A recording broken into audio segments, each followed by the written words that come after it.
প্রিয় ভিউয়ার্স, প্রিয় লিসেনার, যারা আমার এই ভিডিওগুলো দেখে থাকবেন, প্লিজ শুরু থেকে একটা রিকোয়েস্ট করবো আপনাদের যে আমার চ্যানেলটি সাবস্ক্রাইব করুন। আমার চ্যানেলটির নাম হচ্ছে ডেস্টিনি ফ্রম ক্রিয়েটর, বড়তে DESTINY, destiny from FROM creator, C বড়তে CREATOR ক্রিয়েটর। আপনারা আমার চ্যানেলটি সাবস্ক্রাইব করলে পাশে বেল আইকন বাটনটি চাপ দিলে আমার নিত্য নতুন ভিডিওটা আপনারা পেয়ে যাবেন। তা আজকে আমি যে প্রসঙ্গে আপনাদের সামনে উপস্থাপন করব সেটা হচ্ছে ইংলিশ। ইংলিশটা হচ্ছে ইন্টারন্যাশনাল ল্যাঙ্গুয়েজ, আন্তর্জাতিক মাতৃভাষা। আমরা যে পড়াশোনাগুলো করি, যে ইংলিশ পড়ি, আমার ইংলিশে একটুতে ভীত হয়ে যায়। তা ভীত আর কিছু নাই, আমাদের একটা যে মনে রাখতে হবে, মাথায় রাখতে হবে, সেটা হচ্ছে যে ইংরেজিটা হচ্ছে মাতৃভাষা।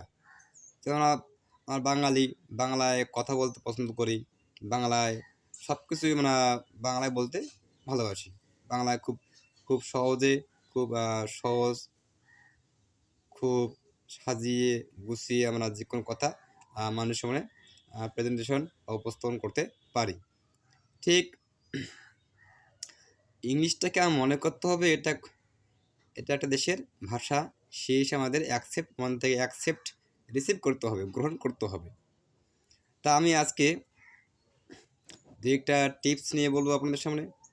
আর টিপসগুলো হচ্ছে, যেমন দু একটা সেন্টেন্স বলি, এটা মেবি ক্লাস 3 কি 4 বই পড়ছিলাম, যে ফোরক আর কাউনের স্টোরি। সেখানে বলতেছি আমি গল্পটি, একটা সেন্টেন্স বলি, যেমন I want to be big, এর অর্থ হচ্ছে আমি বড় হতে চাই। এখন আমরা যদি এখানে বিকের জায়গায় চেঞ্জ করি, I want to be doctor, আমি ডাক্তার হতে চাই। I want to be minister, আমি মিনিস্টার হতে চাই। এখন আপনারা যা চাইবেন, শুধু শেষের শব্দটা চেঞ্জ করলেই সবগুলো ওকে। আমরা যদি ওখানে আর কিছু অ্যাড করি, যে I want to be carpenter, আমি কাঠমিস্ত্রি হতে চাই। I want to be mason, আমি রাজমিস্ত্রি হতে চাই। আমি শিক্ষক হতে চাই।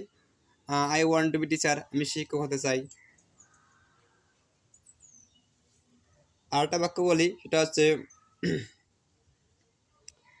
আমার কলম নাই, আই হ্যাভ নো পেন, আমার কলম নাই।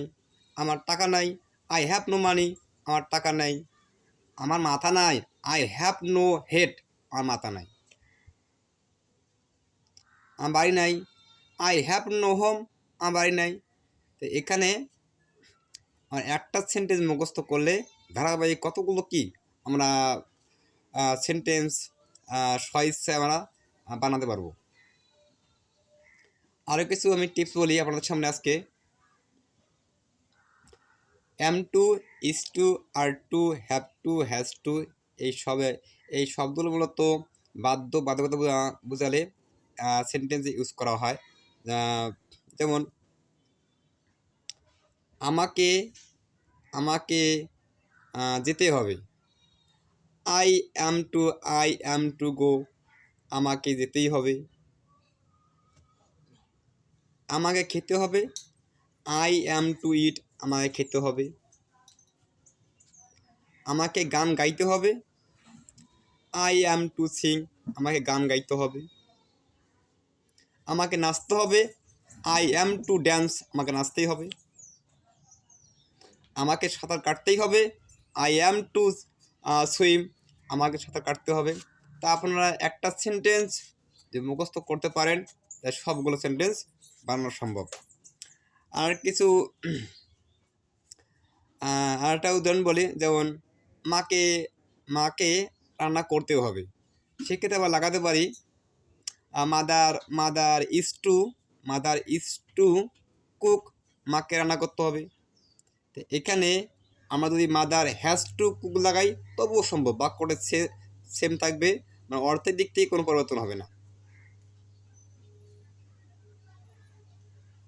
আমাদের এই ধরনের অনেক বাক্য আছে, যে অর্থের যদিও সেন্টেন্সটা একই হয়, অনেক সেন্টেন্স এক হয়ে অর্থ দুই প্রকার প্রকাশ করতে পারে, আবার সেন্টেন্স আলাদা হলেও অর্থ একই প্রকাশ করতে পারে। আমি ঠিক একটা শব্দ করি, a bolt from the blue, অর্থ আছে বিনা মেঘে বজ্রপাত, এটা প্রবাদ বাক্য। আবার এটার অ্যাপ্রোপ্রিয়েট প্রিপোজিশন বা ফ্রেজে আছে a bolt from the blue, অর্থ আছে অপ্রত্যাশিত বিপদ। একটা সেন্টেন্সের দুটো অর্থ হতে পারে বা দুইয়ের অধিক মিনিং হতে পারে। তা আমাদের এই প্রাথমিক ধাপগুলো জানলে আমি মনে করি যে ইংরেজি কোনো শেখা কোনো ব্যাপার না, কোনো ফ্যাক্ট না। আসলে আমাদের একটাই সমস্যা, আমরা ভীত, ইংরেজি দেখলে ভয় পাই, পড়তে আমার মন চায় না, কিছুই বুঝি না। আমাদের এইটাই অজুহাত, আমরা একটাই এক্সকিউজ, আমরা কি ভয়তে ভীত হই। তাই ইংরেজিতে ভয় পাওয়ার কিছু নাই। যারা ইংরেজি শিখতে চান এখন থেকে ইংরেজি পেছনে লেগে থাকুন, গ্রামাটিক্যাল প্র্যাকটিস করুন, বেশি করে ভোকাবুলারি বা স্পোকেনের জন্য যে আমি টিপসগুলো বললাম এটা অনুসরণ করুন, আসলে শেখা যাবে। শেষে একটা বলে, যেমন তুমি এগিয়ে যাও, ইউ গো হেড, তুমি এগিয়ে যাও। আই গো হেড, আমি এগিয়ে যাই। হি হি গোস হেড, সে এগিয়ে যায়। তো এরকম করে আমরা যে একটা সেন্টেন্স মুখস্থ করলে তাহলে ধারাবাহিক কতগুলো সেন্টেন্স আমরা বানাতে পারবো। একান্ত আমার এই ভিডিওগুলো আপনাদের ভালো লেগে থাকে অবশ্যই চ্যানেলটি সাবস্ক্রাইব করুন। ধন্যবাদ সবাইকে।